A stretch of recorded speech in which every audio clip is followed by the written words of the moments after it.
Alright, so welcome to another quick YouTube tutorial by No Budget Show. Let's make it 1 minute lang.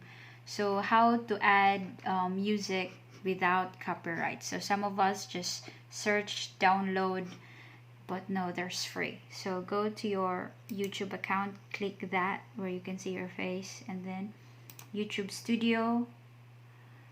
Okay, so obviously Ninja. So let's not click that one, and then go over here. There's dashboard, there's content.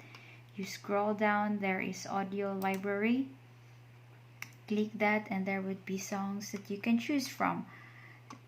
Some of you might think it's not good, but it's good actually. You just have you just need the time to choose. Pili lang kayo dyan. Tapos dyan yung track na gusto nyo. Yung meron ding sound effects. Yung start naman yung mga nagustuhan nyo. Pero wala pa. Kasi nga ninja ko to. So, yun lang.